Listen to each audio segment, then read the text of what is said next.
All right, Tuesday night, Krueger show in a phenomenal mood tonight. Bye week, Raj is in the house, Warriors on the tube, Niners at the Warrior game, lots of stuff going on. Let's go.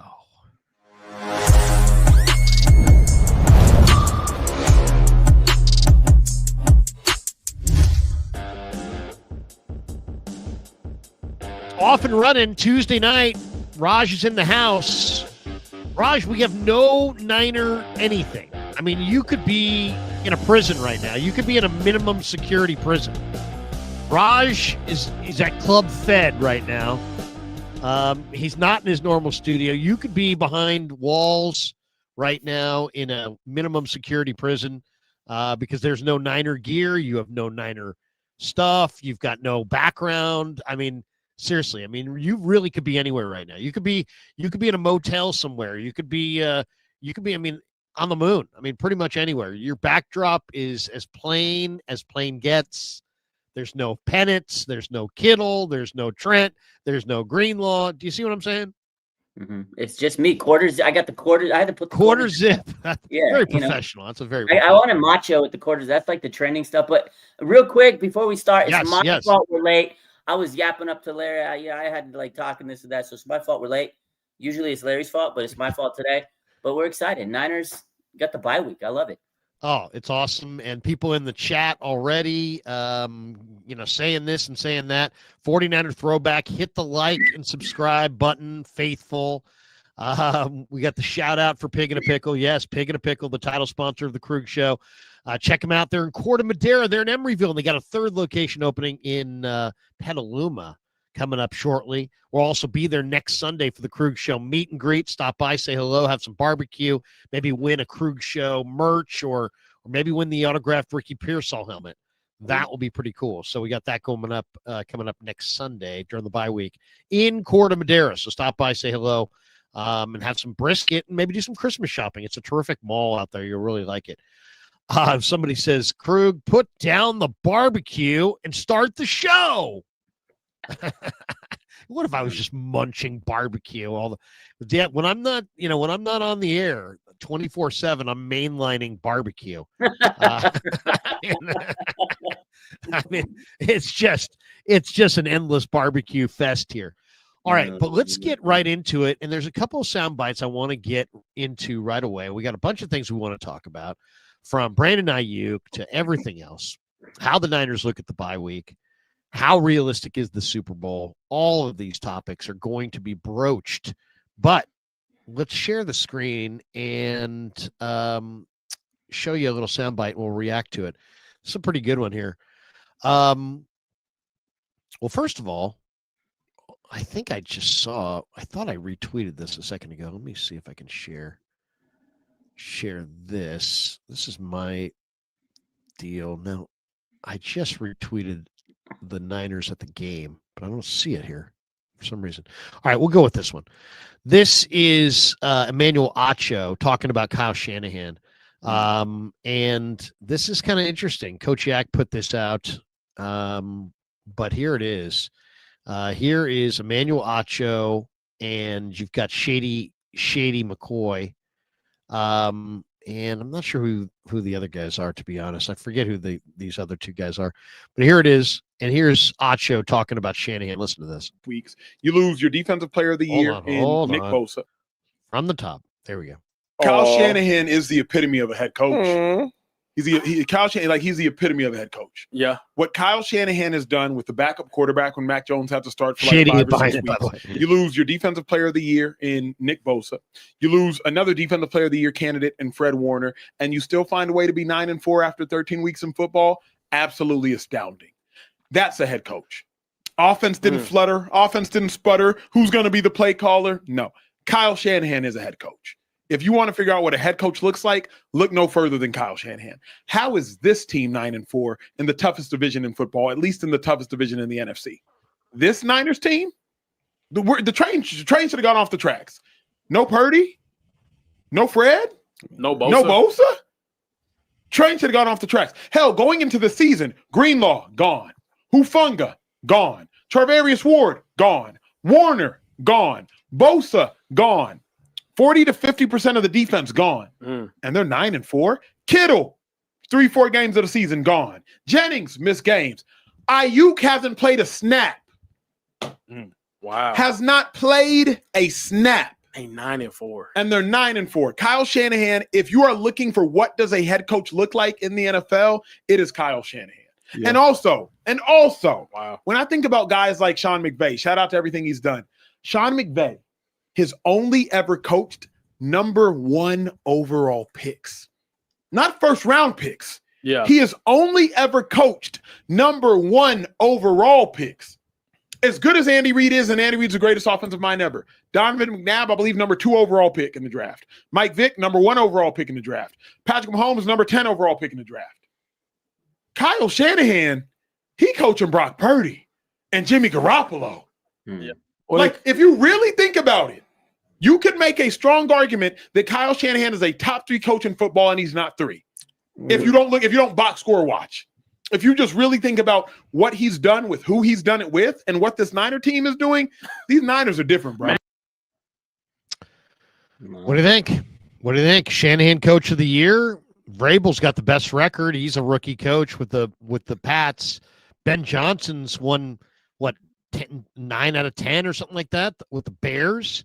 He's turned the Bears around. I mean, that's a major turnaround. What do you think, Raj? Acho's basically saying Shanahan should be the coach of the year. Would you give it to him, or I mean, I will say this. I mean, he makes some really, really good points. The Niners are 9-4. Ayuk has yet to play. Kittle's been out. Jennings has been out. Pearsall's been out. Bosa's gone. Warner's gone. McKell's gone. Purdy missed 8 games. They're playing in the best division in the league. And he even mentioned in the offseason, they kissed goodbye to Greenlaw, Ward, Hufanga, Collins, Floyd, Debo, Mason. I mean, they said goodbye to a whole football team full of guys, basically. Yeah, what do you think? Is Shanahan coach of the year? At the end of the day, man, I said this, not just because I'm a Niner fan, but and shout out to Mike Vrabel. I mean, turn around the Patriots. Got an easy schedule, but I'm not going to hold out against them because it's the Patriots. Nobody expects the Patriots to be what they were after they lost, arguably the best coach and quarterback in NFL history, Belichick and Brady. But they're good. They're leading the AFC East. They're better than the Bills. It's crazy. Ben Johnson, rookie coach, coming in, making Caleb and the Bears relevant. Like, that's crazy. But you put those 2 coaches in the 49ers position, losing all these players and all the stuff that you mentioned and Acho mentioned, they're not winning 9 games. No coach is winning 9 games this year. It's fucking crazy. Like, the Niners have been through adversity for a lot of years with Kyle Shanahan. They've always had injuries. They've weathered the storm, always next man up. But this year's probably the worst year of injuries. Like, it's crazy. Bosa and Fred Warner, come on, man. And you're right. Like, Acho's right. They don't have a first-round quarterback. They did once, a first-round quarterback. It didn't go too well. But other than that, you throw Brock Purdy in, who's a seventh-round pick, and now he's your franchise quarterback. You had to weather the storm with so many players. You got people coming off the practice squad. They sign every week. Here's a new practice squad player, and then he becomes a starter. You demoted your safety. He comes back. He's NFC Player of the Week last week. Jair Brown. So it's what Kyle Shanahan's doing it's incredible. And a lot of Niner fans, they hate Kyle themselves because I know he has won a Super Bowl. He's choked here, this, that, but he's done a hell of a job, man. I don't think any coach in this league would put this team where they're at. 9-4 is crazy. I know you can sit here and talk about the schedule, but it's a lot. I think it's been harder than what it has been. What it expected. Like, it was supposed to be the easiest schedule in the league. It's not the easiest schedule in the league. They played some tough opponents. He brought in the right coaches this offseason. He made the big decisions. Let's get rid of, Brian Schneider. Let's get rid of Nick Sorensen. Let's go bring in Saleh. Let him bring in Bradley. Let him bring in Brant Boyer. All those decisions helped shape this team. The coaching staff has been great. I think Kyle Shanahan deserves head coach of the year, man. Like, it's crazy, though, because he's probably not going to get it because there are the Vrabels, the Ben Johnson. Like, it's crazy that they've turned around bad teams. But the Niners were a last-place team also last year. They were a 6-win team. Maybe not last, but they were a bottom-feeding team. And now they're close to the top. If things play out. And also look at the NFL, Raj. I mean, the NFL is so much about the quarterback. And the 49ers they won with their backup quarterback for 8 games. 8 games. The Bears didn't go 8 games without Caleb. Yeah. You know what I'm saying? Drake May didn't miss no 8 games. You know what I mean? So I kind of think what Shanahan's done is even more impressive because now, granted, I think Mac Jones is pretty damn good, and I don't think he's a creation of Shanahan. I mean, let me get that clear right now. I think Mac Jones is damn good. I really do. He's accurate. I watch this guy practice. He's accurate. He's really accurate. I think that's really the most exciting thing about the 49ers right now is that a lot of these teams don't even have one good quarterback, and the 49ers have 2 good quarterbacks. 2 good quarterbacks. I mean, we can talk about how good and this and that, but they basically, if you want to just simplify, they have 2 good quarterbacks. I don't know. Is Purdy, is he the 8th best? Is he the 10th best? Is he the 12th best? I don't know, but I'll say right now, I think he looks like, outside of Stafford, the best quarterback in the NFC playoffs. He looks like the best quarterback in the NFC playoffs. I really believe that. I think he's already gone to a Super Bowl. None of these other guys have. Goff's never gone to a Super Bowl. Prescott's never gone to a Super Bowl. You know, I mean, Love, you know, last I looked at Love in the playoffs, he was throwing late across the middle to Dre Greenlaw. Yeah. So don't tell me, you know what I mean? Don't tell me he's the guy. So I think that's, you know, I mean, Shanahan's having a great year because he's been getting it done with a bunch of injuries. But I don't think he's going to win it. I really don't. I don't think. It's unfortunate. Like, he's not even the front runner. Like, he should be the front runner. He's not going to win it because, again, a lot of new coaches come in and they retool the team. And it's crazy because Kyle Shanahan, a couple years back, he lost it to Brian Daboll, who turned the Giants around. Like, it was like, come on, man. And he had a great season that year. Like, it's crazy. Kyle has been in his bag, in his duffel bag, as the youngsters say, but it's not going to be enough because, you know, you have Ben Johnson, who, again, I got a lot of credit for. I've given him a lot of credit. Now we'll see how they finish out the season because there's still a couple more weeks. The Niners might, call me crazy. There's still a chance they can get the number 1 seed, which is actually crazy. And you know what's wild? I know the Bears are the number 1 seed. They have the same amount of wins as the Niners at the number 7 seed, which is crazy. You play it out the right way, the Niners could go, if they win their next 4 games, which they could, and the Bears lose because they got a tough schedule. We talked about it last week. Seattle might lose a game. Rams might lose a game. The Niners might end up as the number 1 seed. If the 49ers, listen, Larry, if the 49ers are the number 1 seed with this ragtag group of players, practice squad guys, youngsters, rookies, second-year players, banged-up players, some of their superstars are still there, this man better win the Coach of the Year. It's actually criminal if he doesn't win it. I don't care about Mike Vrabel. I don't care about Drake May. I don't care about any. Give Kyle the damn Coach of the Year. If they become the number 1 seed in the NFC, they got to hand it to. Just give them the award. Look at this, by the way. You just said the Niners could be the number 1 seed. They could. I don't know if you know this guy or not. I don't know if I know him or not, but let me put it up here. I think I've traded some stuff with him. His name's Akash. Yeah, I know my boy Akash. My boy. You know Akash? I know. I mean, Akash go way back. I had him on my page many times. I think I might have had Akash on one time. Oh my God. Akash Anavarantan. I'm Indian. Of course I know Akash. That's my brother. That's my guy. Hey, what was I? Should I just assume that all Indian people know other Indian people? No, but I'm saying that's about in the Niners. What if I just come out with hey, I know your best buddy here. You guys know, of course, you know him. You're Raj Melwani. He's Akash. You guys are, of course, buddies. I mean, don't you think that would sound bad? No, I would not have taken any offense. Other people might, but I'm old school. That's my Akash. I'm just making sure. I know. Anyway, he's a big Niner community guy. He's also a big Niner poster, and I know that you're Mr. Niner, so I knew that you knew him. I was just I was poking you. I was poking you a little bit. Yeah. But Akash has this out, and this is pretty interesting. Now, he says, kind of realistic scenario to get here. Okay, and listen to these options here. And if we go right down to it, I mean, I kind of think he's 100% right here. I think this could happen. Niners beat Titans out of the bye. I think that's likely. Mm-hmm. Packers beat Bears. I think that's likely. Now, maybe not, but I think the Packers will have a. I think Packers have a mental edge on the Bears, and I think the first one's at Lambeau, so I think I'll take Packers there. Packers lose to Broncos. Okay, I could see that. Seattle beats Falcons. I definitely could see that. Seattle then loses to the Colts. I don't know where that game is, but that's picturable. Okay. Rams beat Cardinals. That's going to happen. Lose to Lions. You know what? That could definitely happen. Eagles beat Chargers. That's not a lock, but it could happen. And the Eagles also beat the Raiders, and you know that's going to happen. Okay. And then Bears lose to Packers, but then beat Browns. All those things sound very, very viable. If that happens, the Niners going into the final 3 games would be 10-4 and in the number 1 seed going into the final 3 games. It can now, happen. How amazing would that be? And let's just say this.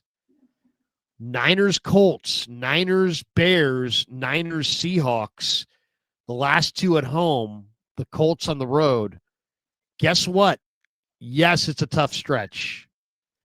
The Niners are going to be favored in all 3 games. So isn't that interesting? The 49ers could very easily wind up coming out of the Tennessee game and into the final 3 weeks of the season as the number 1 seed with a 10-4 record, entering into 3 games, 2 of them which will be at home, and they will be favored in all 3. And obviously, if they win all 3, they remain the number 1 seed. They probably would remain the number 1 seed if they win 2 out of 3. But who knows? They could win them all, Larry. Listen, I'm going to tell you. Titans, I don't want to say guaranteed win, but it's almost guaranteed. They're the worst team in football. Cam Ward, he's about to get clapped up by Saleh and Clelin Ferrell and Bryce Huff, and Sam O is going to be back, and everybody else, and my boy Keon White. They're going to eat him alive. Okay, so win. It's not guaranteed, but I'm going to guarantee it. Okay. Out at the Colts, I know everybody, a few weeks ago, you would have asked me this question, Larry. I was like, I think we might lose to the Colts. Danny Dimes has a fractured fibula this man's playing. They're not playing as good. They're kind of coming off a lot of loss. What, they got 3 straight losses. Danny Dimes is limping into the playoffs, the stretch run. Forrest is on the IR. Forrest is on the IR, although he should be back against us. I was looking at, he might be back against us. But coming off the IR, he might be a little rusty, but he will have a chip on his shoulder playing the whole team. But the Colts is not as much of a gimme for them as it was a few weeks ago. I think we could beat them. And the Bears, listen, I think we could beat the Bears.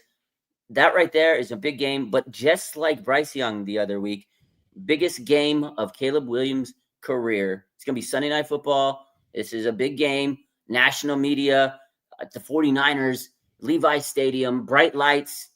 It's going to be too big for the lights are going to be too bright. Although I know he won the Black Friday game against Philly, but it wasn't primetime game. Primetime's a little different. Sunday Night Football, Niners. I think it's going to be too much for the Bears. Ben Johnson, great coach. Kyle Shanahan, like I said, coach of the year. You beat Ben Johnson, you win coach of the year. And then the final game of the year, Seahawks in Levi's, rivalry jerseys, dripping with the black. What do you think of that? What do you think of that Niners Seahawks game? That's going to be like, it's crazy because at the beginning of the season, I was like, oh, come on, it's like a dumb game. It's not going to matter. Why are we wearing our rivalry jerseys at the end of the season? Now it might be the biggest game of the season. That might determine number 1 seed, NFC West. You win that game, Larry, you're number 1 seed. I'm telling you, Niners have a realistic chance to be number 1 seed. It's crazy. They're all winnable games. Here's the other thing. Who's going to play well in the playoffs? And it's like, I could totally envision the Niners playing well in the playoffs. Why? Because they've already been given up for dead. They've already been given up for dead. But I'll tell you, there is something building with the Bears. They're good. There is something really, really special about what they got going on. And, you know, there's something about it that's just, here's their locker room scene from the last game. Here it is. Here it is. I don't know if I want to show you this, but here it is. You might want to. I know you guys are hungry for more, right? Itching. Oh my God! Not many coaches can do that. Andy Reid, you ain't seen him. He won't be doing that, Larry. Oh, I don't want to see that. I don't want to see that. Somebody would have to. I got to get this cheer though. This cheer. Now, what the heck is this cheer? First of all, they're hungry for some hot. Your good gets better. And then the guy said, "Till your good gets better, and your better gets best." What the heck does that mean? Bears on 3. Only the Bears would have some totally illogical saying. There you go.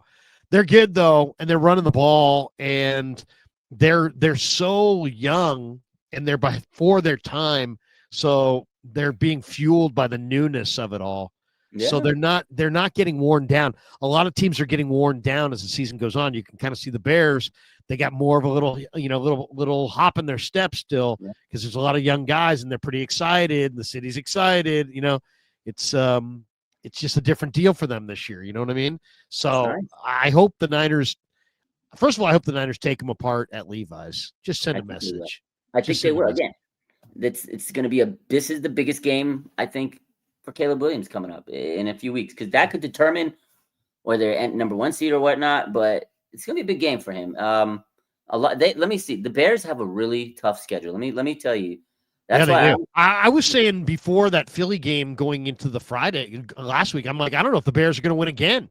And then not only did they beat Philly, they beat Philly in Philly, and they beat them impressively in Philly. Beat them good. I can't hate on them. Look, they got the Packers this Sunday coming up. Okay, they got the Packers in Lambeau. Right. I mean, come on, Green Bay's going to win that game. They probably going to win that game. And if they don't, holy smoke. And then they got the Browns. That's a win. Okay, you win that game. So that's 10 wins. And then they play the Packers again, this time in Chicago. Right. And then they play the Niners. They could be looking ahead to us in that Packers game. And they play the Niners. And then they finish the season against the Lions, man. That's a tough stretch of game. The Lions are going to need that game. They're going to need to play their ass off. And that's, Ben Johnson versus his former team. Dan Campbell wants to get that monkey up and beat them because last time the Bears beat them, it's not easy for the Bears. And again, the Niners, when they play the Niners, they could be looking ahead to playing the Lions and whatnot. So I don't know, but they are good. I got to give them a lot of credit. They run the ball. They play good defense. CJ Gardner-Johnson signing was unbelievable. I can't believe picked him up off of nothing. And Ben Johnson's been a good coach. So it's going to be a good one. All right. We got a major controversy that we got to solve here. There's something going down that ain't right with the Niners. I'm going to share the screen on this one. This is just not right. Sometimes you see an injustice in the world and you just got to stand up and say something about it. And this is that time. All right. Warriors going right now. They're losing 54-41 at home to OKC, national TV, I believe. I'm not sure it's national TV actually, but it's an 8:00 start for whatever reason. Anyway, guess who's there? The Niners are there. Oh. Sky Moore, Kendrick Bourne, Ricky Pearsall, DeMarcus Robinson are at the Warrior game tonight, Raj. Oh, I didn't know that because I was. All right, I'm gonna play this, and you tell me what you notice. Tell me what stands out to you about this little video. Okay.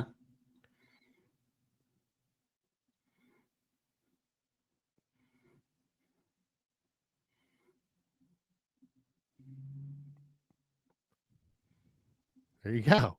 There you go. What stands out to you about that video? Sky Moore's not with the receivers, the Kendrick Bourne and all them. I mean, they fuck Sky Moore. They're sitting courtside, and he's sitting up there. You can tell he's even looking down at him. Look at this. They screwed over Sky Moore. This guy just had a huge return. What's Kendrick Bourne done? What's crazy?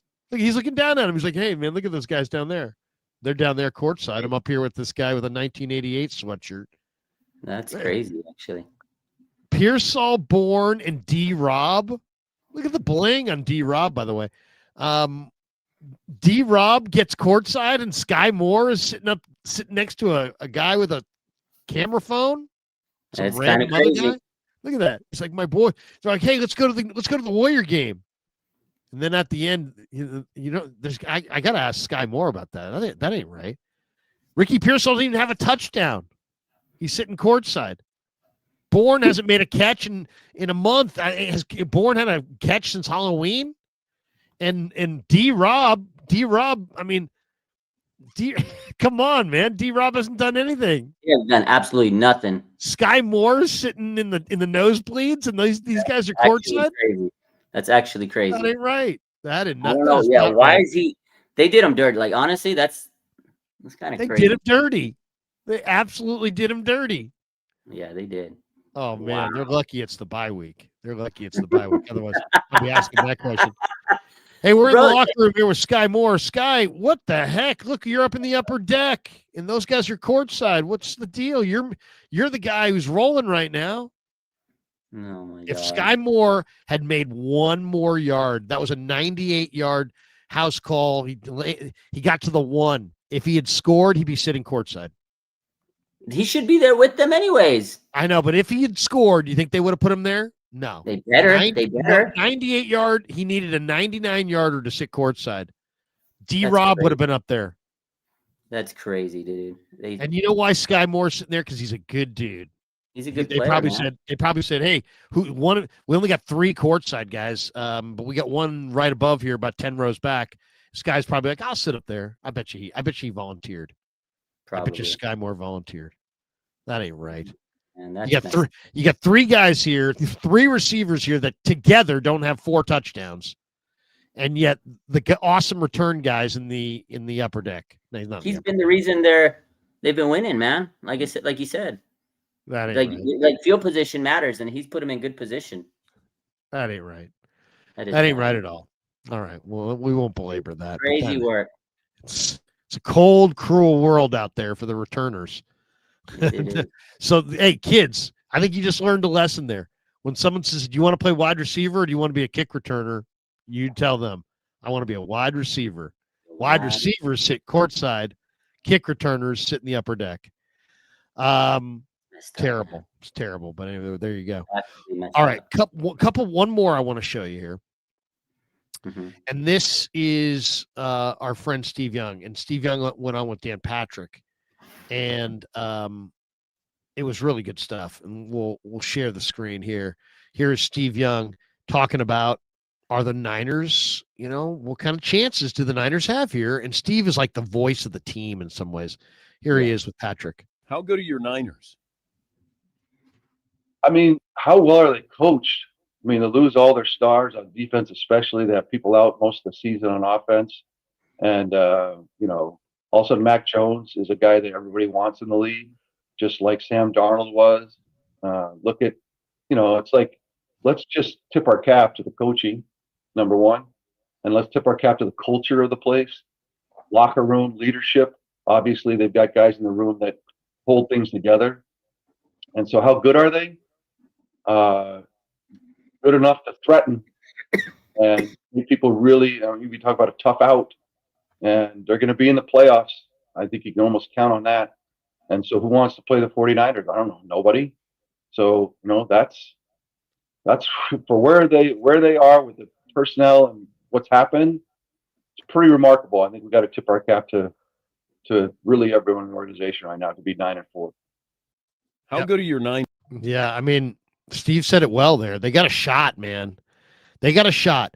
I mean, the bottom line is you don't win Super Bowls in the NFL unless you got a good head coach and a good quarterback, and they got that. And then it's about, can they run the ball? Well, they couldn't last week against the Browns, but the Browns have the number 1 run D. The Niners are going to have to show that they can run the ball a little bit better if they're going to win this thing. And then defensively, they've done a decent job at stopping the run at times, but then Judkins ran for 7 yards a pop on first down. He had more than a few 7-yard runs on first down. I mean, that's really disconcerting to get a 2nd and 3, 2nd and 2, because Dylan Sampson or Quinshon Judkins ran for 7 or 8 on first down. That's happening right now. And they still have they don't have a huge pass rush, and they still have a young secondary, but they have Saleh. And in the last 2 games, they've allowed 17 total points, and they've got 3 turnovers, and they've got 4 sacks. So what do you think, Raj? I mean, we've kind of talked about this a lot already on this stream, but, I do believe between Saleh and Boyer and Shanahan, this is the best coaching staff the Niners have had in this regime.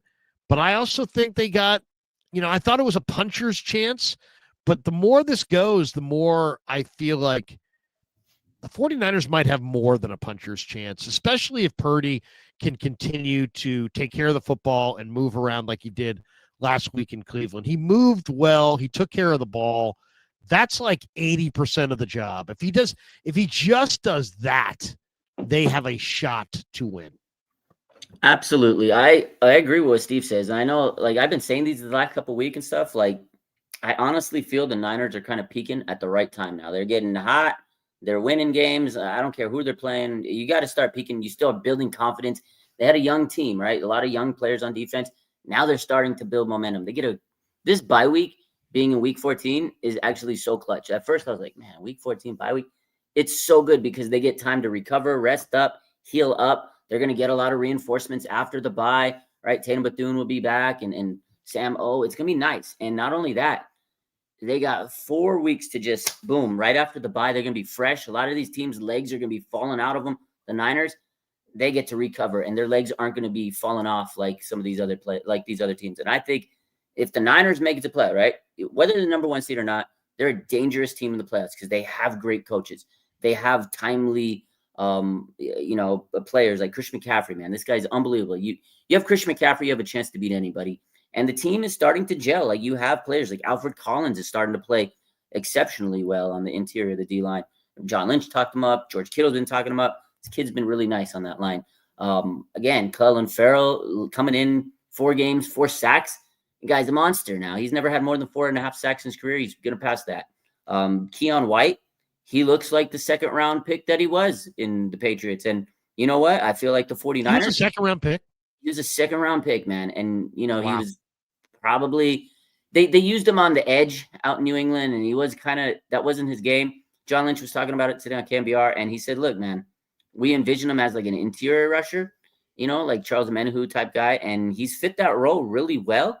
And he's been playing really good. And you could tell, like, he's having fun in this role. He's like super focused. Like yesterday, here's a good example of Keon White. Yesterday, I think Kendrick Bourne was live on Instagram, and he was goofing around, being Kendrick Bourne.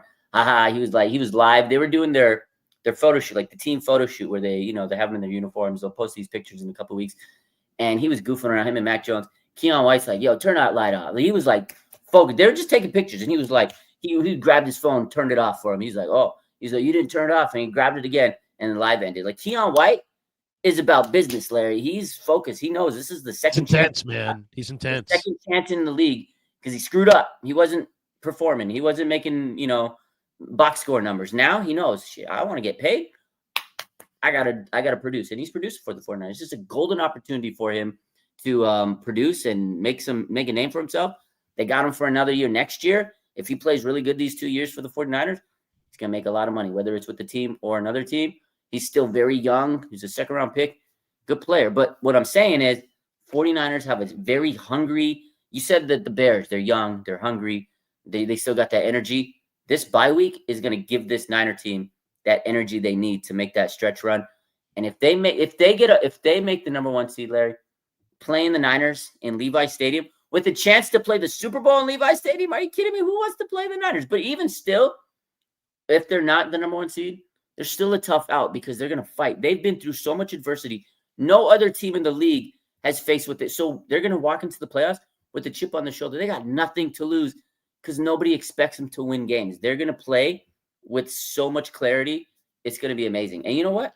They got guys like Kittle. They have guys like Trent Williams. They have these guys that they still need to win a championship before their career is over. They're getting older. They have some really good veteran Christian McCaffrey. Like, they're going to want to play their ass off to get a Super Bowl. It's a good combination of young players, veterans. This team is dangerous, Larry. You play them in the playoffs, they're going to be a tough out. They, doubt them at your own peril. You know what I mean? Somebody said near you, Ethan says, love being doubted. Yeah. And you know what? There's something about how tough you are when you've already died. You know what I mean? I mean, that's what it feels like. It feels like they lost Bosa, they lost Warner, like they already died. But they didn't die. And it's like the season keeps going. And then Buffalo loses Ed Oliver. And then, suddenly Kraft goes down for Green Bay. And Terrion Arnold is out for the year for Detroit. And you look around and you're like, the teams are dropping. Guys are dropping across the league. And you realize it's a war of attrition, man. And it's like the last man, they're going to get a break. It's not like they're going to have to go through the toughest gauntlet. Somebody's going to give them a break. Yeah. So let's go with, what is your dream playoff road? Because my nephew sent me a note yesterday. Yeah. My sister moved to Connecticut. So my nephew's grown up in even though he was born and raised here as a little boy in the Bay Area. He's almost all of his, my sister moved when he was a little kid, so now he's a Patriots fan, right? So he's a big Pats fan, and they were on last night, and I sent him a note. I said, man, I am dreaming of a Pats Niners Super Bowl. How amazing would that be? Dynasty of the 80s and partially of the 90s against the dynasty of the 2000s and the Tom Brady Bowl basically at Levi's. I think that would be spectacular. But what is your dream road? Because my dream road is just any road where somebody knocks off the Rams for the Niners. No, I don't want to have to play the Rams. I feel like Tampa or Detroit or Chicago or Philly. I feel like any of the other teams really might be able to beat the Rams. And that's the one team that I would like to avoid. In my dream scenario, the Niners, Philly, bring it on. Even if it's there, I don't care. I think Philly's waiting to get beat. I think they're hanging around to get beat. They don't look the same to me at all. They don't run it the same. They don't defend the run the same. There's kind of some bad vibes there. I don't know if you saw the story today. It's just absolutely outrageous. Kevin Patullo, the offensive coordinator and play caller for the Eagles, had his house egged by Eagles fans. They were egging and rock. They threw rocks and eggs. Rocks and eggs, man. The faithful would never do that to Clay Kubiak. Nobody's gonna look up where Clay Kubiak is living in Los Gatos or something. And we're gonna get over there. That's because Philly fans are idiots. Yeah, no, the Philly fans are the worst. They've thrown batteries at players. Philadelphia sports fans are the worst. They gotta be the worst. That's the only reason I wouldn't want to play Philly, because I love it. Beat them there. Beat them there would be great. Oh, it'd be great. Just slap them down in their backyard. I'll probably wind up going to that game. They're falling apart. Yeah, I'll probably go too. I need a bodyguard, so I'll come with you. They're falling apart, Larry. They're falling apart. I wouldn't hate playing them, but unlike you, Larry, I actually want to play the Rams in the first round. I actually am not afraid of the Rams. Listen, you just like LA. The big bad Ram. Listen, you just want a luxurious trip to LA and no, I hate LA. I hate SoFi. I hate everything to do. You hate SoFi? I thought SoFi was really cool. No, I hate that state. I get a headache, pulsating, fake lights, strobe lights, noise. I can't deal with it. Maybe I'm old, but I cannot deal with SoFi Stadium. I've been there for football games, other events. I just hate it. But anyways, what I'm saying is SoFi Stadium is a home game for the Niners. Do you understand? That is a home game. Christopher Byers, his bodyguard for hire. All right, Chris. Chris, stay nearby, Chris. Yeah, stay nearby. Stay tuned. We'll call you up. But SoFi Stadium would be such an advantage for the Ford. Are you kidding me? You know how many red and gold Niner fans are going to be in there? We'll play a home game on the road in SoFi Stadium. I am not. It's not even the stadium. It's Stafford, dude. It's Stafford. But the only thing is, I'm hoping Stafford fades in December because he's old. Everybody's so scared of Matt Stafford, man. I'm not. I might be the only person that wants to play the Rams in the. I want to play them so bad. Sean McVay, Kyle Shanahan, chapter 500 or something.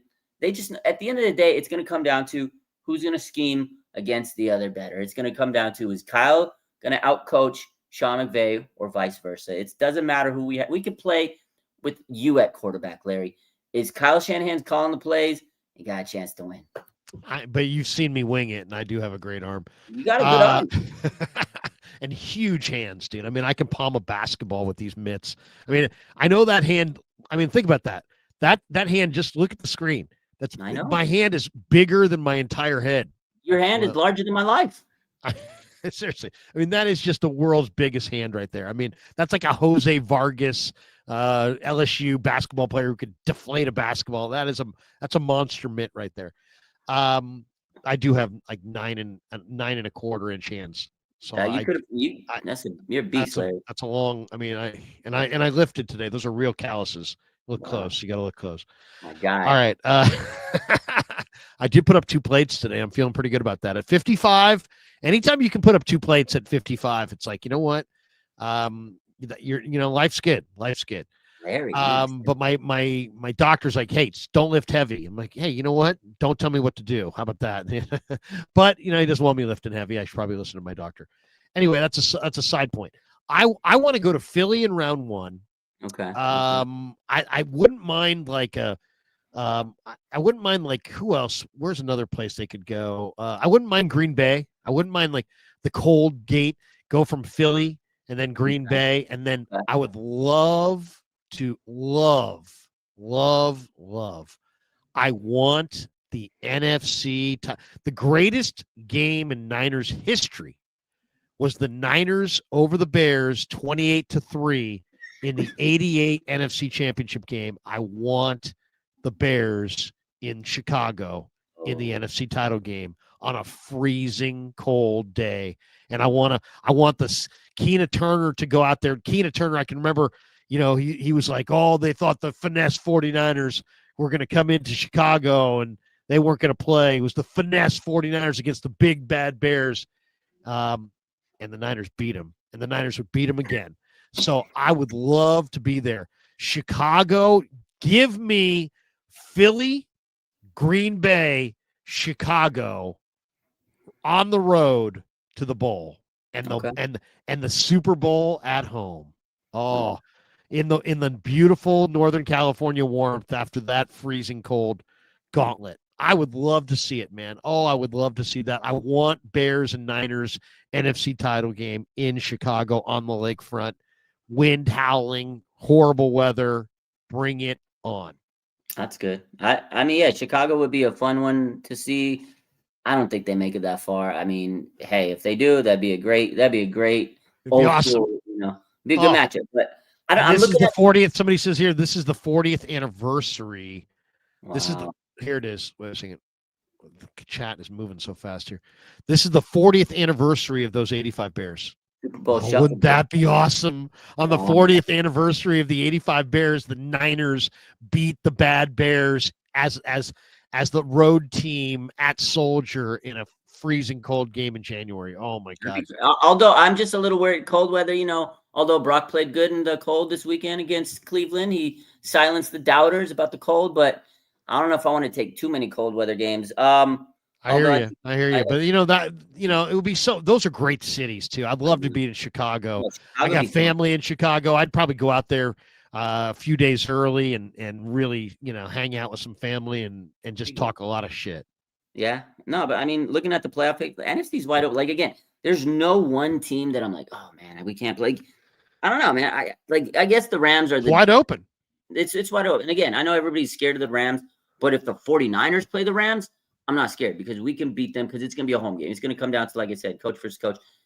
I'm not too worried. They're probably the best team in the NFC if you just look at it on paper, because you're right. Philly, they're falling apart. Green Bay, they're inconsistent.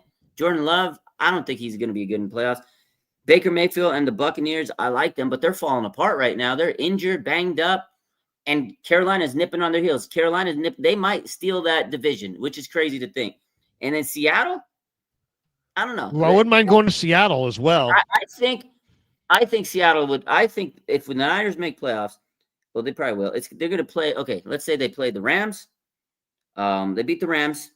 They'll probably end up playing Philly or Green. Probably Philly.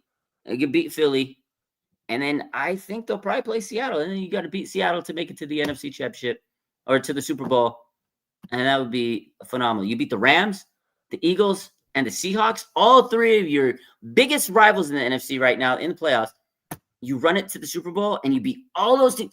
You know how much trash talk we can have until the Super Bowl? Oh, my God, Larry, please let me have it. They can have their good, better, and best, and we'll just – you know what? The Niners have to come up with something. Maybe the Niners will do the Dougie. What did you think of Purdy, by the way, on that? So good, dude. As soon as I saw him, look at this. We got this here. Look at Kittle's mind just being blown. His mind was blown. 2-yard touchdown run, Brock Purdy. What deception! 2-yard touchdown run, Brock Purdy. Look at that. I loved every moment of that. Listen, as soon as he scored a touchdown, I was like, he did the Dougie, and I was like he got to hit the clip. My friend, she was like, did he just hit the Dougie? And I looked, I was like, he just did the Dougie. And I was like, I can't wait to post it. And of course, that thing, everybody was talking about the Dougie. Literally every post. Did you post it with the music though? Yeah, I did. I posted with the music. Every Did post, you? I gotta get it. I gotta wait. Hold on a second. I gotta stop sharing. I gotta go to posted on Raj's Twitter. Instagram, yeah, on Instagram. I think I have. Oh, No, I you think know, I did post it somewhere on Twitter. I know I posted it on multiple places with the music because did you? I know I did. I know I did. I probably not. I don't know. One of my video, like the video I posted with the music, I got like 1 million views or something on Instagram. I'm pretty sure it went pretty big. But I mean, every Niner account probably posted it with the music. But what I'm saying is that dance was so amazing. And like everybody on post game, Kyle Shanahan talked about, George Kittle, everybody was talking about it. There was so much content just about the freaking Dougie. So, it blew up how we practiced it. And then the quote of the week, God forbid a white guy gets a little bit of motion. That was the best quote of the week. Who said that? George Kittle. He says, because they asked him, because Kyle Shanahan, he said, That listen, is awesome. Kyle, he said Purdy was telling us he was going to do it. It was planned. He knew he was going to do a celebration this week. He'd been practicing it. Purdy says he practices. He says he's practicing in the kitchen. Yeah. And then so they asked George Kittle. They said, your reaction, your mind was blown. And he was laughing. He goes, yeah, I mean, he does a good job of it. And we knew he was going to do it. But seeing him doing it, he's like, he's good at it. And God forbid he's good at it. A little bit of motion. He gets the hands out front. Is that how he's? Is that? Oh man! And then he says that and then Larry, that was classic. Today on KNBR, I don't know if you saw the quote. Today on KNBR, Purdy says, obviously everybody knew he was going to do it. Right. He said he was waiting for the right moment because he was going to do this celebration at some point this season. He says that there was a group of like Cleveland fans like talking trash, booing him, basically heckling him. So as soon as he scored, he knew I have to go do the damn dance move right in front of their face to piss off the Browns fan. Like that right there is so savage. That's amazing. Brock Purdy's got aura, dude. Crazy. I know. It's amazing. It's amazing. And if he continues playing that well, they're going places. They're going places for sure. All right. Couple other thoughts before we bolt for the door. We're 48 minutes into our live stream. Thanks to Pig and a Pickle for being the title sponsor of the Krueger Show. We should also tell you thanks to Sleeper for sponsoring the Krueger Show. Sleeper is our sponsor and sponsors the whole football season. They're the fastest growing fantasy platform in the world. That's right. One-stop shop. You get blazing fast news, real-time stats, group chat, season-long leagues, and, of course, Sleeper picks for daily fantasy. Use promo code Larry, and Sleeper will match your first deposit up to $100. Links in the description. Terms and conditions do apply.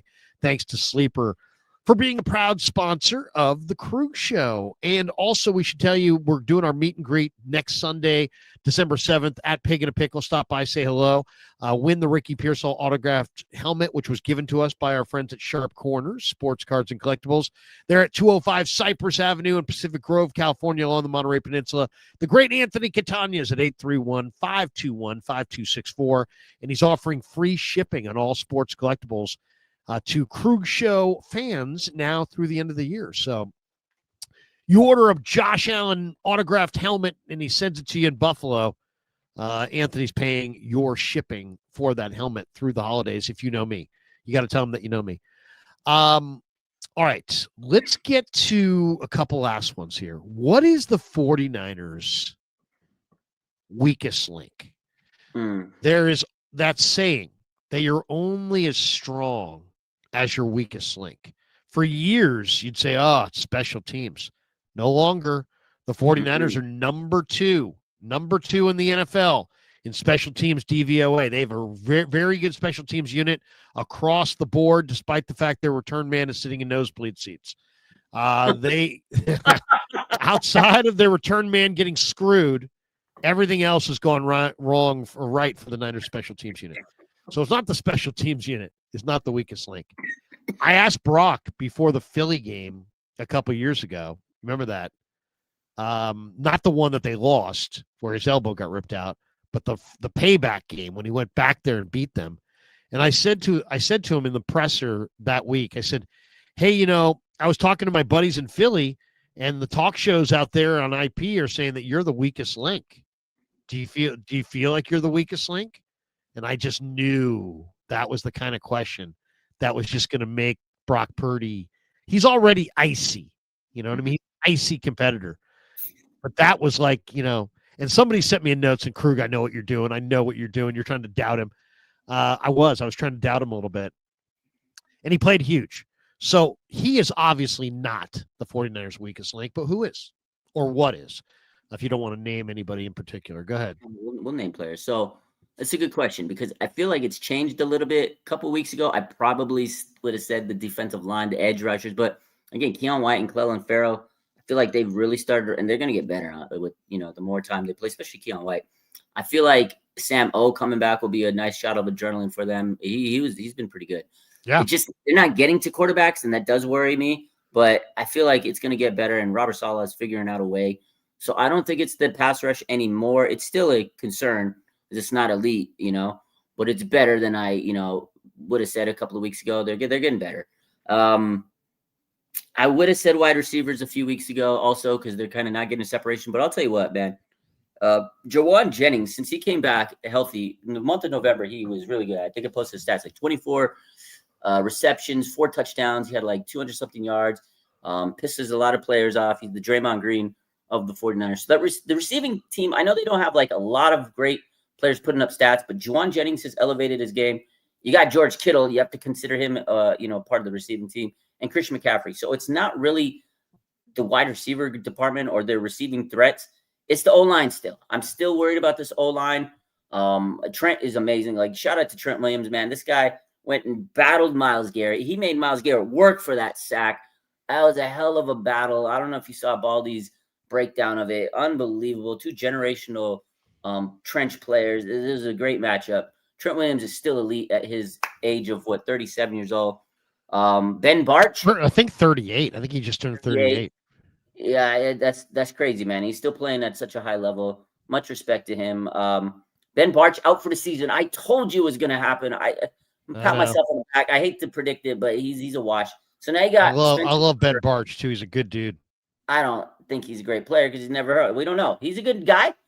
He's a great guy. I mean, he's a terrific guy. But I think he's actually a pretty good player. And when he's healthy, he just has a hard time staying on the field. He's a hard time staying healthy. And they banked on that position. They banked on him staying healthy, and they didn't upgrade that left guard spot. But Burford's played okay, but I'm worried. We know Jake Brendel hasn't been the best. Colton McKivitz, I don't know if he's worth that contract he got. So to me, it's still the O-line. If you can't protect Brock Purdy when the playoffs come, it doesn't matter what you do. So to me, it's the O-line still. I'm still worried about that. And Ben Barch, they should have never banked on Ben Barch. They should have taken a better left guard in the offseason, free agency, trade, draft, something. But they just didn't put an emphasis. They thought Ben Barch was going to stay healthy, and he's never been healthy his entire career. I don't care if he's a nice guy, Larry. You got to get players that are going to stay healthy. I hear you. The most important ability, as Bob Myers once said, is availability. If you can't make the club in the tub. You can't help your team if you're hurt. So, I mean, I'll say this. I like Ben Barch. I think he's a good football player. But yeah, durability right so far. He's got terrible luck or he's just not that durable. But there've been an assortment of injuries too. It's not like one injury. Some guys have a recurring elbow, recurring knee, whatever. No, that's not his deal. He's had multiple different injuries. I'm going to say Luke Gifford in coverage. I mean, I've seen enough. I don't know more Luke Gifford in coverage. I mean, if this guy gets isolated in pass coverage down the field, I just have no confidence at all. He's a good dude, not a good special teamer, but come on, man. Can't play that guy in coverage. Cannot play coverage. And I don't think Kendricks can play coverage either. So hopefully Nick Martin gets healthy from the concussion protocol and gets back out there, because I think their coverage at linebacker, if they're going to lean on Luke Gifford as a cover guy down the field, I mean, my God, he's nowhere close. He's nowhere close to anybody down the field. That's my big concern. I'm going to share the screen. You mentioned Baldy. Here's Baldy's breakdown on Myles Garrett. This is so an all-time Baldy here. Here we go. Garrett against Trent and Baldy. Three all-time greats here. Yeah. Oh, wait a second. Hold on. This was so good. One of the all-time greats was not me because I had the volume 10. There we go. Yeah. All right, here we go. It's not often we get the best against the best. One-on-one, mano-a-mano, Trent Williams against Myles Garrett. Now, this is first quarter. It's 3rd down and 4 right here. And Myles Garrett sees Kittle come. And watch what he does here. Like, this is a giant, enormous Euro step. Pushes off that right foot, and on one step, he flies by Trent Williams, and he beats him for his 19th sack of the year. And Trent's looking at that going, wait a second. I've been in this thing for 16 years. I ain't never seen it before. He neither. But we played each other a bunch in this game. 9 times, as a matter of fact. Like, here's bootleg. So usually you kind of let him go, but that's Myles Garrett. So he goes and he chases and he hits Purdy on that play.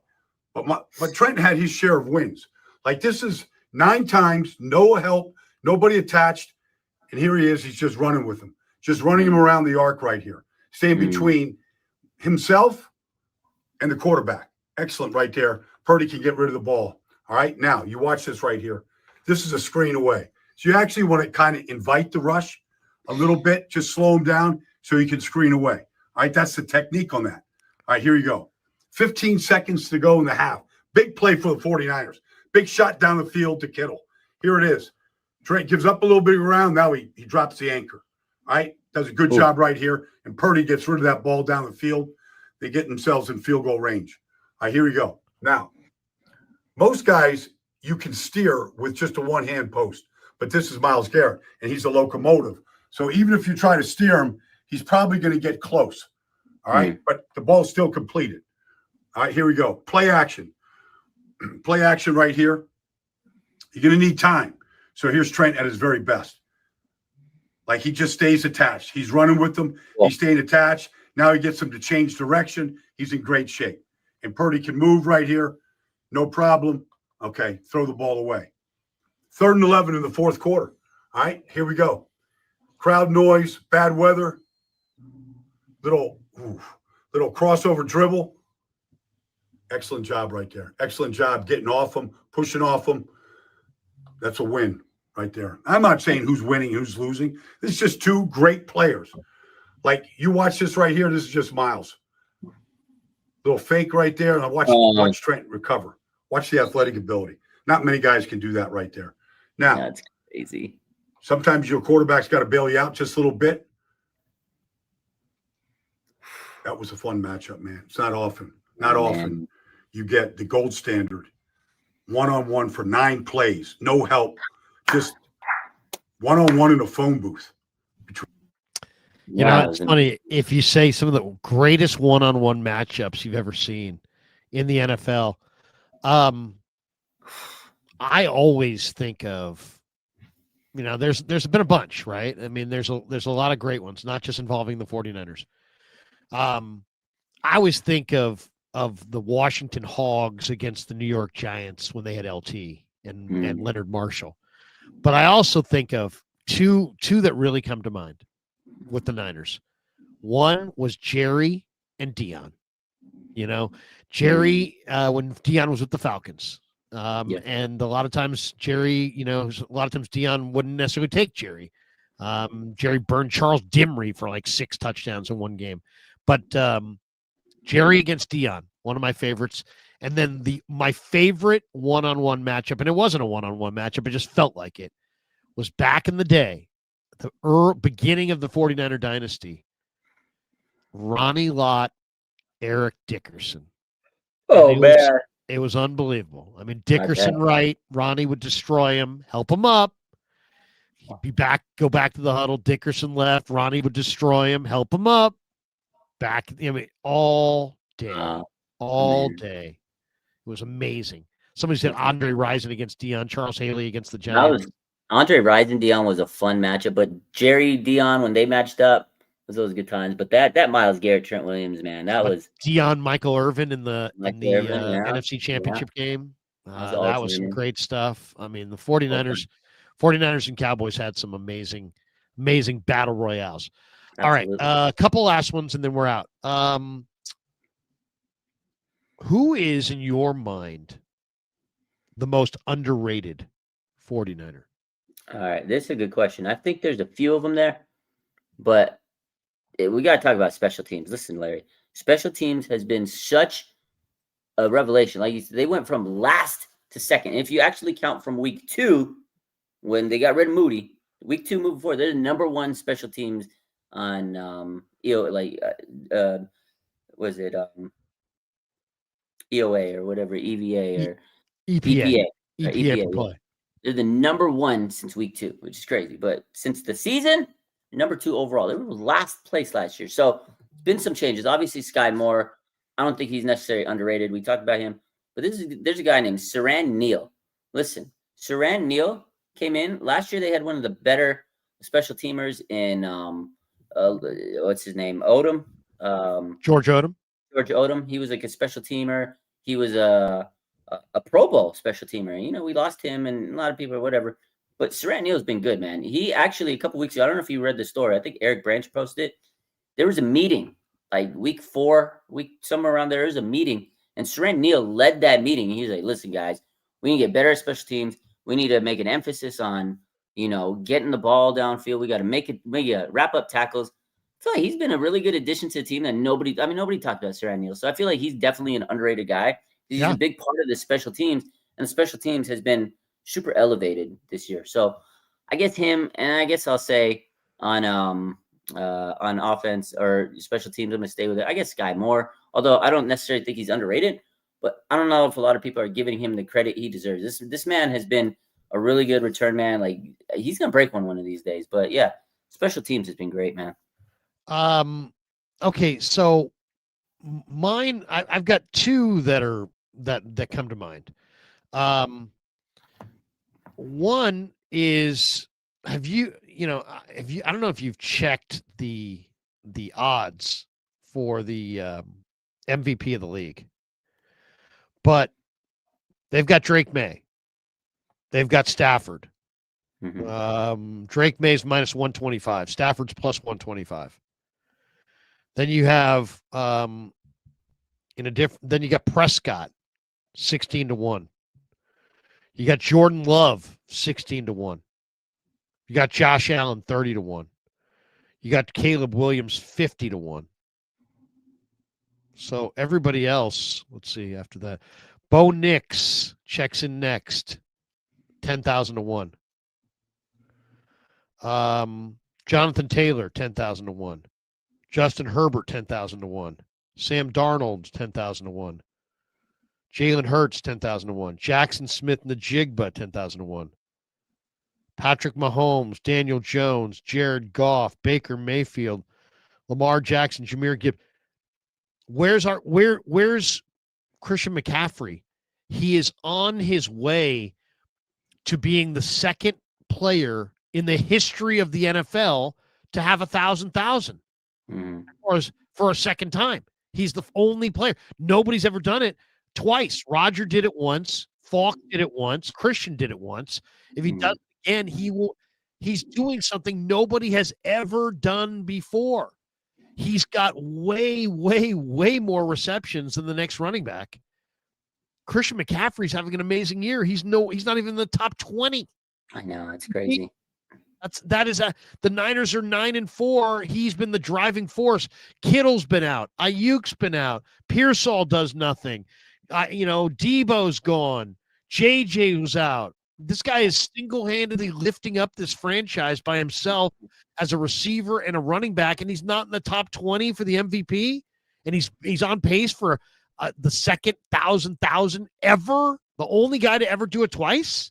It's crazy. He's done so much this year. Like, did you see what Adam Schefter posted this morning? Like, it puts everything in perspective of what Christian McCaffrey's done. Like, it's actually crazy. So, Christian McCaffrey this year, he leads the league in scrimmage yards this season.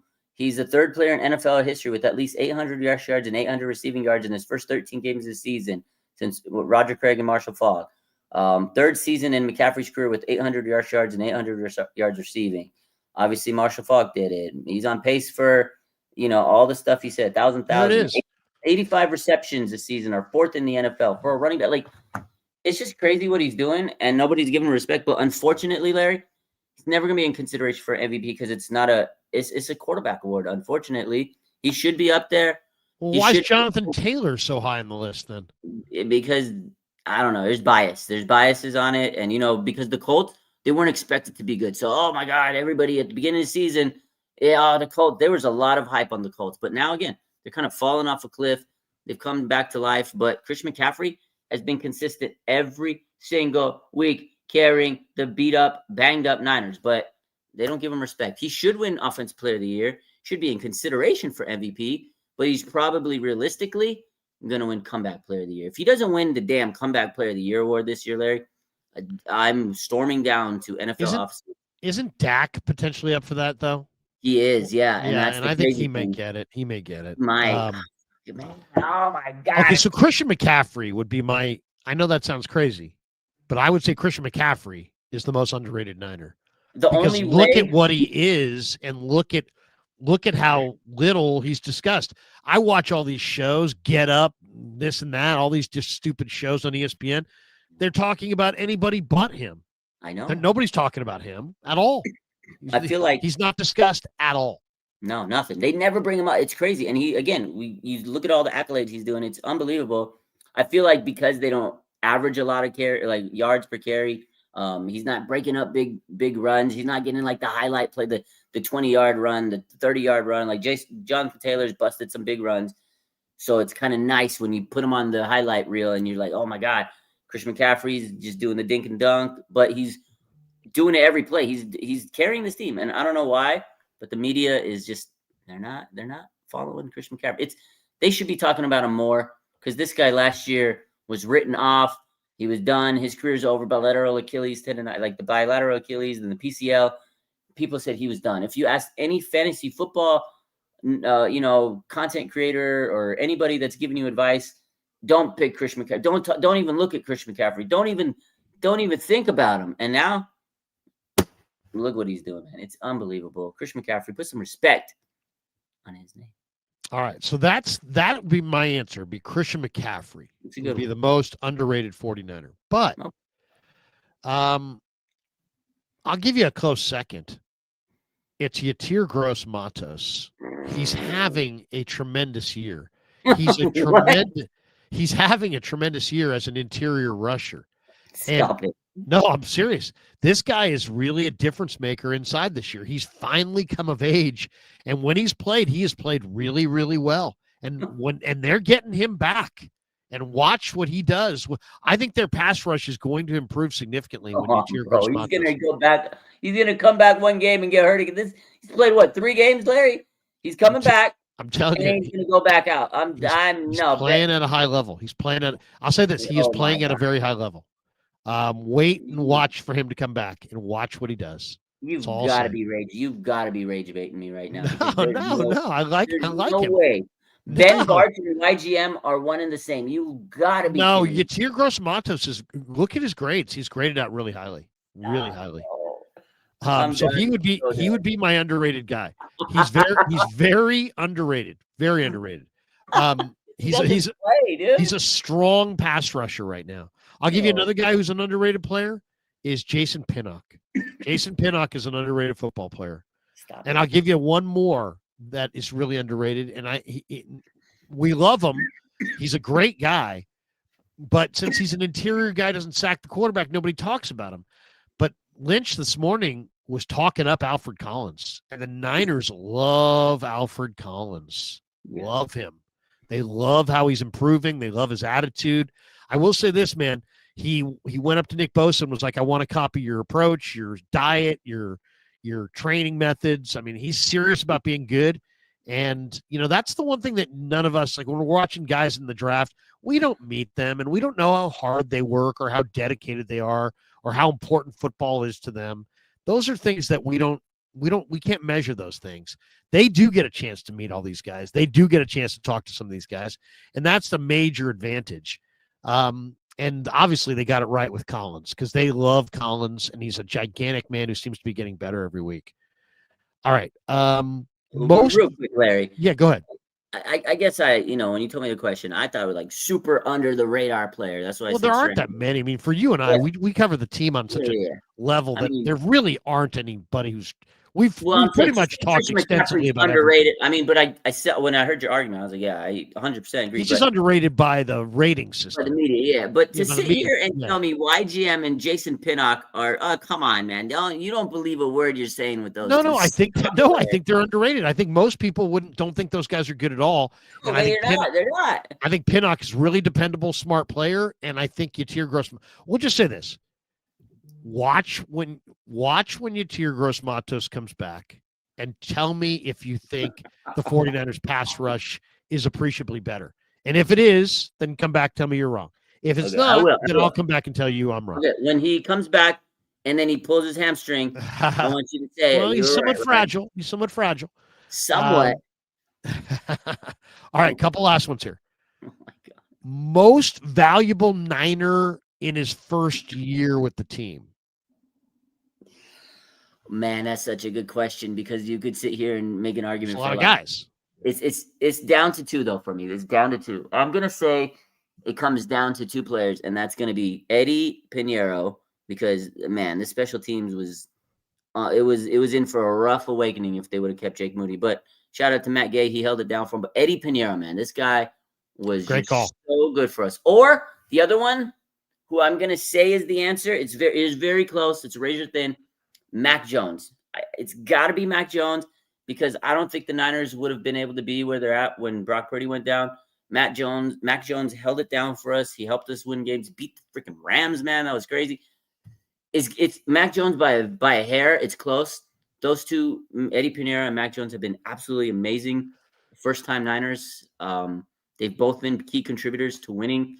But, man, Mac Jones, when you lose your starting quarterback, most, like you said earlier, most teams barely have one good quarterback. The Niners have two good quarterbacks that could start. Like Mac Jones could be starting on a lot of these teams, probably get traded this offseason and help the Niners get either a draft pick or a good player or whatever. There's a lot of players that are going to be traded this offseason.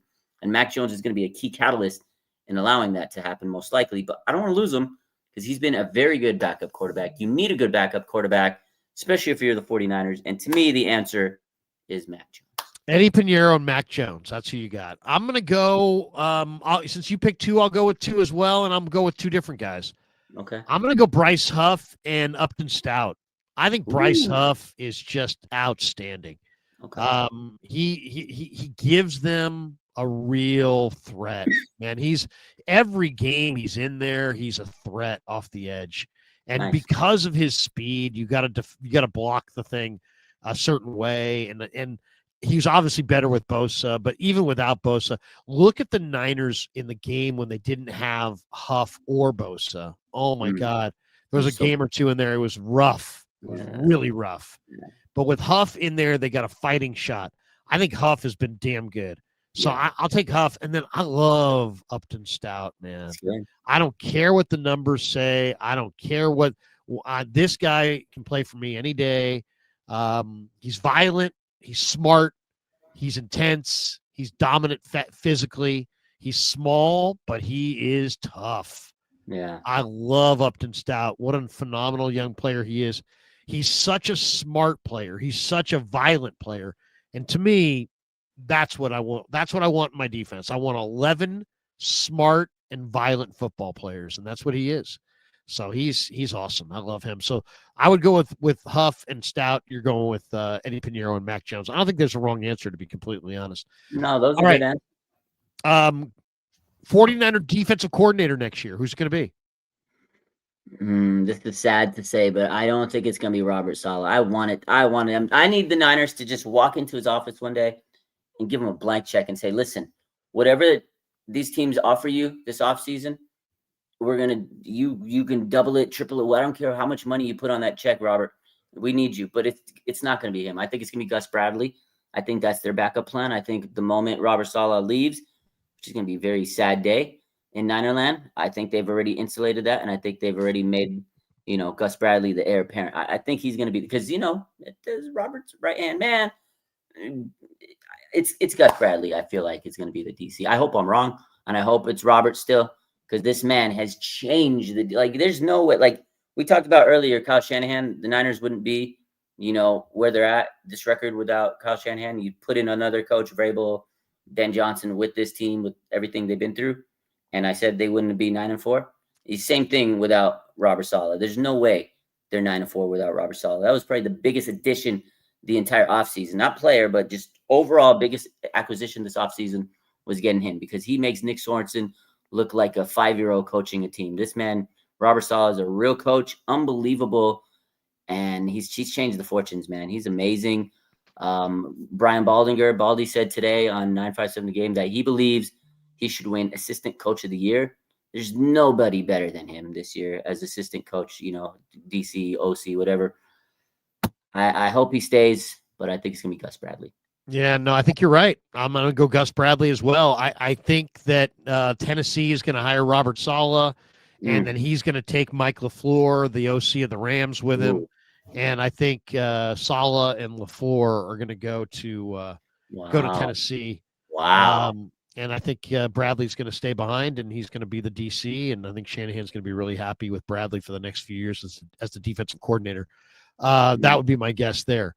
All right, 2 last questions, and we bolt. If you could add one player to the Niners roster for the playoff run, not LT in his prime, not some fictional player, and not somebody who's not gettable. It can't be like, oh, Mahomes. It's like, okay, yeah, thanks for that, Sherlock. No. Somebody who's gettable. So it has to be pretty marginal player, right? Because, nobody's really available. Trade deadline's come and gone. Laken Tomlinson was cut today. Darius Slay was cut today. Javon Baker, wide receiver from the Patriots, worked out with the Niners earlier this week. Taylor Elgersma worked out for the Niners earlier this week. There's still practice squad guys if there's somebody that you like. Go ahead. Give me one player, if you could add to the Niner roster for a playoff run, you would want to add. Yeah, I think it's going to be Laken Tomlinson. At the end of the day, there's not a lot available. Like you said, you can't make a trade. You need to beef up this O-line, get some depth. You never know what's going to happen. He's been on the team before. I think it'd be fun to have him. Trent Williams and Laken Tomlinson were magical a couple years back. It was great. Although I think Burford's played pretty well, and, I think he's going to come in there and start. But if anything happens, I think you could plug in Laken on that left guard spot, and at least you have him there for depth and just in case, man. And I think it'd be nice because this O-line needs depth, man. They're falling apart. O-line's a tough position, and as the playoffs come around, you want to make sure you have depth at everywhere, especially line, because you just never know what's going to happen. I like Laken. I know he's older. He may not be the same player, but you need depth, and it's hard to get O-line depth. Might as well bring him in. Bring in Laken. I mean, think about it this way. If you suffered an injury with Burford or with Pooney, who would play? Exactly. You'd have to play either Connor Colby or Matt Hennessy, I guess. Or maybe I guess you could play Pleasance at guard. Yeah. Or maybe you would call Nugent off the practice squad. But, I mean, even then, Nick Zakel. But, I mean, I think there's a major step down there. So, yeah, I like that idea of Tomlinson, really. I mean, I think that's solid. And not only that, he's a great guy. So he'd fit in the room. I'm going to throw out another name, though. I like Eugene Asante, who, I really liked him in the draft out of Auburn. He's a hard-hitting linebacker. And I just really think linebacker is a spot. I mean, you've got lots of collisions. Bethune's hurt. You've got Curtis Robinson last week. I think it was pretty clear that Curtis Robinson is getting beat up. He's not used to playing all those snaps, and he's playing a bunch of snaps, and now his body's falling apart. D. Winters has been on and off the injured list. Nick Martin's in the concussion protocol. Jalen Graham is a young player, and then you've got Kendricks there, and Kendricks' numbers last year in coverage were just horrible. So I think I would pick up a Eugene Asante, who's a youngish linebacker. He's on the Browns practice squad, and he's just a very violent hitting player. And I'd like to have one more linebacker, even if I had to move some bodies around on the practice squad to make it happen, or move some bodies around on the roster to make it happen. But yeah, Eugene Asante from Cleveland is the guy that I'd be looking at. All right, last one, and let's finish with the big finish. And we should tell everybody the big finish is brought to you by our friends at Habas Law. They will fight to make it right. Love Habas Law. They're a great sponsor of the Krueger Show. We appreciate them greatly. They do some amazing things, and their support. First of all, we're glad to have them as a sponsor, but really proud of all the initiatives that they do in the community that really raise up our community. And now is a time of year where hunger is hitting the community hard. Families are trying to hold it together. Veterans are quietly struggling. Join Habas Law and the Habas Law team in the fight against hunger with Loaves and Fishes. Loaves and Fishes is a lifeline, serving hot, dignified meals, no judgment, no barriers. Join Omar Tariq and the Habas Law team. Visit loavesfishes.org. Habas Law, fighting to end hunger, fighting to make it right. 1-800-INJURED. Habas Law on the web, HABBAS law.com on the web. They're involved in these kinds of things, and I really do care about the community. I know you guys do as well. So thanks to Habas Law. If you need a great lawyer, call Omar and Tariq Habas. They're absolutely phenomenal PI attorneys. And they will fight to make it right. 1-800-INJURED is their number. Tell them that Krug sent you. All right. Last question. Then we'll hit our supers and bail here. And we're already an hour and 21 minutes in, and we want to get out of here in the next 9 minutes. All right. What in the heck is going on with Brandon Ayuk? I mean, I don't want to get into an all-night discussion, but Shanahan was asked about him, and this is what he said. This is Shanahan on whether or not Ayuk can come back during the regular season. I'm definitely still hopeful, but I'm not counting on it. Okay. So what does that mean? And then Lynch was asked about Ayuk this morning on KMBR, and he's like, is it realistic to think that Brandon can come back? And he's like, realistic? I'm not sure. Hopeful? Yeah. I think that's where I'd leave that. We're a better football team when Brandon's out there, but that's probably what it is. Hope right now. So what is going on? The coach and the GM are hoping that he comes back, at least publicly. They've taken away his guaranteed money. They claim it's just business. How could he possibly want to come back and play for them at all, let alone with no guarantees? What is going on here, Raj? Explain this to me. I know there's a long Nick Wagner, ESPN.com article that goes on for 19 paragraphs explaining every aspect of this thing, but explain it to me. Explain it to our audience. What is going on with Ayuk? Do the Niners dislike Ayuk and he's never going to play for them again and they're going to release him or trade him in the offseason? Or does the ownership and Parag not like Ayuk's contract and his money, and it was all about that, and now that the money's gone, it's like, hey, we still love you, Ayuk. Is Lynch and Shanahan are separate from Parag and Jed and the Niner money people? This is the first time that the Niners seem like they're not in unison on something. If I'm reading this right, it seems like Lynch and Shanahan are open to him playing for the team this year and maybe even beyond this year. And Parag and Jed have kind of set it up so all that guaranteed money is gone. And I don't understand what's going on here. What is going on here? If somebody said to you, hey, Raj, you're all about the Niners. RSF 49ers, you're all up in the Niners. Explain it to me like I'm a 2-year-old. What is going on with Brandon Ayuk? At the end of the day, I think it's all of those things. It's all those factors. But at the end of the day, listen, 49ers, they've avoided his contracts, right? His guarantees, like John and Kyle explained, hey, he violated rules. We can't just let that slide because then other players are going to do that. You got to do what you got to do. If you're breaking the rules, if you're not showing up, they're going to avoid your money. I'm sure there was some dissension among Ayuk and the team. There was last year, right? He tried to get off the team. He wanted to play for Washington. His whole contract situation was wild. And they finally at the 11th hour got it done. And there was a lot of drama surrounding it. He didn't really ever I don't think he wanted to be here. I think he was tired of being with the Niners, but the Niners paid him a lot of money, and hey, money talks. And I feel like at some point it was okay, got the money I want. And maybe the Niners are all right. He's happy now. We gave him paid. He's going to be a Niner. And then during that whole training camp, it was weird because he came in, he had the shorts gate, wore the red shorts and said, just follow the team rules. And it kind of spiraled out. He didn't play good, got the injury. And then here we go again. You thought he's going to be focused, rehabbing. He wasn't showing up. Did he trust the training staff? I've heard that maybe he didn't, which I don't blame him for that. Niners training staff should be trusted. But at the end of the day. But you got to communicate that then. I'm sure there are people that trained away from the Niners. You got to communicate that. And there's players that don't train on this, like Bosa and everybody, but maybe he didn't communicate because they said there was failure to communicate. So at the end of the day, no matter what, you have to tell your employee what hey, just say, I'm not coming up, but I'm going to still do my thing. That's all you need to do. That's all you need to do. But if you're not showing up, they're going to have to fine you. They're going to have to do what they got to do. The powers that be. And at the end of the day, I think they say, hey, look, man, if you're not going to show up, we're going to avoid this money because maybe you're not going to be here next year. We don't know if you're even going to play XYZ.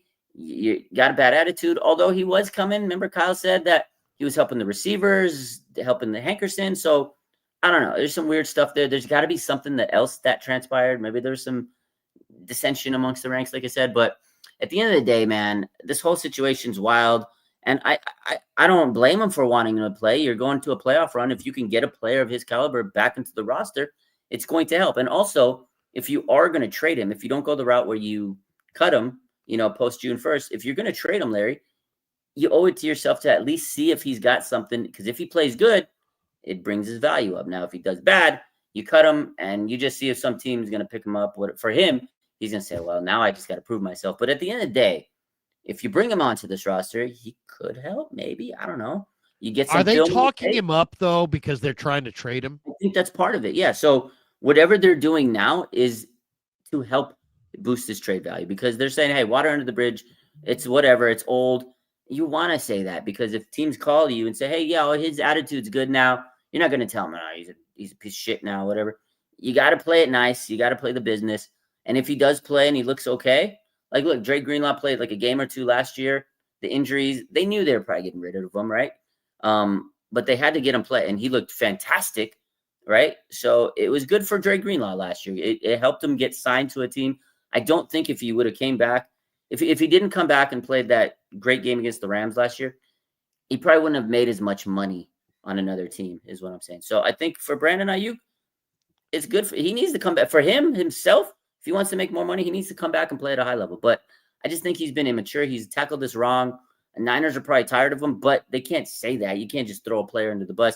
You're still under contract technically this year. So you got to be nice. Kyle and John aren't assholes. They're not going to sit there and throw the guy under the bus in the presser. Maybe behind the scenes, they're probably saying stuff. But end of the day, it is what it is. If he comes back and plays, great. But today, after today, Kyle Shanahan and John Lynch, there's no chance he's coming back. What they said today, that what Kyle Shanahan said, he said he's hopeful, but I wouldn't. He said I would not count on it. That's the first time he said it all year, and I was like, yeah, he's done. Somebody said call TJ Hushmanzada and see what he has to say about it. He's BA's mentor. Do I dare stir the pot with getting TJ Hushmanzada on the Krug Show? TJ, what's the truth with Ayuk? That could be good. Yeah, I mean the whole thing is just it's like it seems like they want to move on from the money. Now they've moved on from the money. Now they're like, hey, we still like you, and it's like it's a weird situation. Somebody said trade Ayuk and Mac Jones to Minnesota for Jefferson. Man, if you could make that deal, that would be the deal to make. Oh my God. Minnesota's desperate for a quarterback, and Mac Jones is definitely a good quarterback. So Mac Jones has value. That would be something, though, man. That give Brock Purdy a Jefferson. The Niners' offense right now is one Jefferson away from being one of the all-time great offenses in the league. Don't you think? I mean, Jefferson, Kittle, CMC. If you had Jefferson, they're one dominant receiver away from being. Oh, it'd be amazing. Be absolutely amazing. Crazy.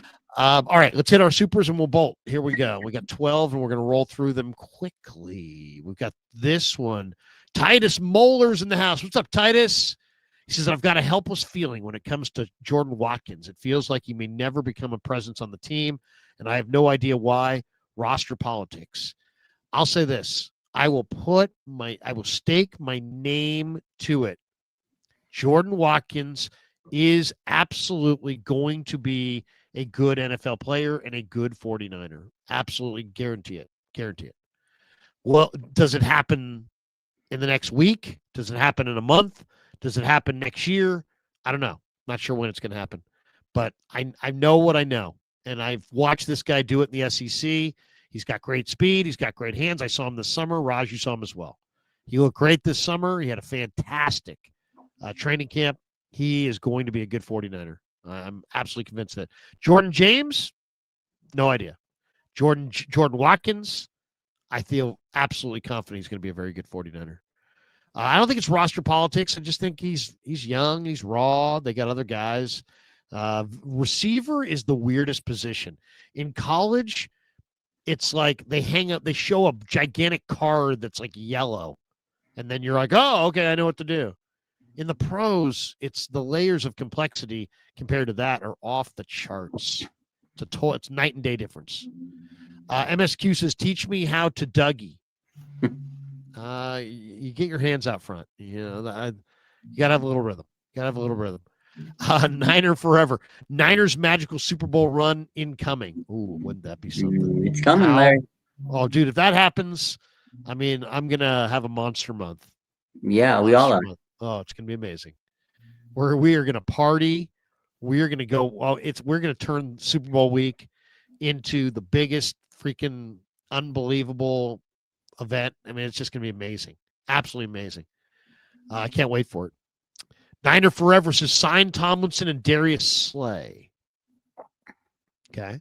Do it. A vote for those two guys. Do it. MSQ, they were probably like, oh, since your name is Sky Moore, we'll sit you high in the sky. LOL.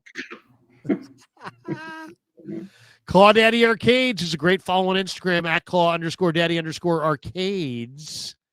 Weighs in. What's up, Claw Daddy? He says the greatest song to storm the Bay Area airwaves in the 80s was We're the 49ers. We won't stop until we hit the top. We're the 49ers. We're out of sight. We're out of sight. I forget exactly if I do remember that song. I had the single. Performed by the Niner players. Meanwhile, the Bears have Ben Johnson's chant. The Bears did make the Super Bowl shuffle in week 8. I mean, think about that for a second. Week 8? Week That's 8. Crazy. Could you imagine if somebody did that now? They put up a Super Bowl song in week 8. They'd be. Can you imagine? Yeah, they'd be like, people would be roasting that team forever. Oh, can you believe those guys? B. Kirsch says, nice to see you believing again, Larry. You said they'd go 2-2 after Brock came back. Appreciate the content grind. You and Raj do. Go Niners. Appreciate you. That's good. Don't stop believing. Don't stop believing. Billy Kennedy says, would Boyer be a good replacement for Saleh? I don't know if he can coach defense. I don't know. Yeah, I mean, let him stick with the special teams role. He's like specifically his ST guy. Just stick it there. He's good there. I mean, Sorensen had a hard time transitioning. Yeah. Claw Daddy Arcade says 80. Did we just get that? 80s vibes, synth lace keyboards, Lot Keena, Guy McIntyre, Eric Wright on lead vocals, was peak 80s 49er vibes. Blessed to have been a kid during that era. Yeah, it was. It was great. Great times. PWS, since 2002, the Niners have either missed the playoffs or have made it all the way to the NFC Championship game for each season that they have made the playoffs. That's what I'm saying, man. If the 49ers are in the playoffs, good luck. Good luck to the rest of you. Because the Niners have a hell of a coaching staff and a pretty good quarterback and a lot of guys with experience. Just saying. Just saying. Anthony Catania's in the house. Sharp Corner Sports Cards and Collectibles. We talked about him earlier. He says, love the show. Raj, what's up? Everyone go to Pig and a Pickle this Sunday. This team is special. Something magical is about this team right now. Yeah, I get that feeling. Anthony, I get that feeling as well. There's a magic vibe about the Niners. And every game that goes by that they continue to roll, I mean, at some point, what if they just continue to win? And then all of a sudden it's like, wait a second. If the Niners somehow went 4-0 to finish the year, there'll be a lot of people saying they're going to run the table in the playoffs. Happening. Be awesome. Blood Moon says, B.A. gone. John Lynch and Kyle Shanahan confirmed this. Ego ruined his career. I don't know. Did they confirm he's gone? No, because they can say.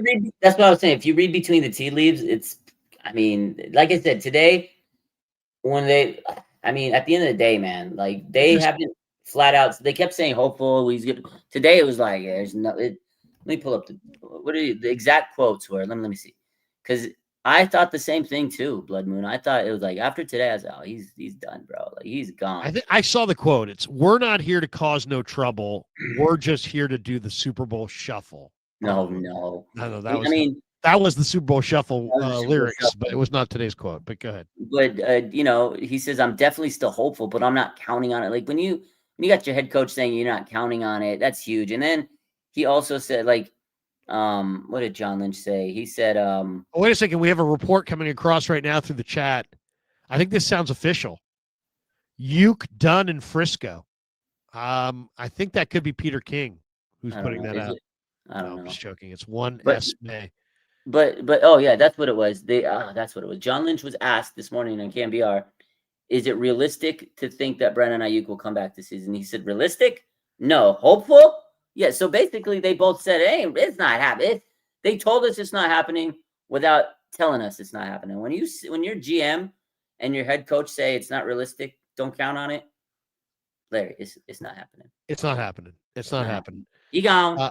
He gone, as Hawk Harrelson would say. And we gone. And that's going to do it for us. Raj, have a great night. What do you got cooking? Tell people where they can find you and all your different, you're a monster in the biz. Tell people where they can find you. Yeah, RSF 49ers on all platforms. That's it. Just follow me there. There you go. Short and sweet and to the point. That's going to do it for us. Have a great night, everybody. Thanks to Raj. Thanks to our sponsors, Pig and a Pickle, Sleeper, Habas Law, and thanks most especially to all of you guys. Join us in Corte Madera on Sunday for the Krueger Show meet and greet. Until then, peace. Yeah, never met a man I've been scared of. Careful, you gon' get it.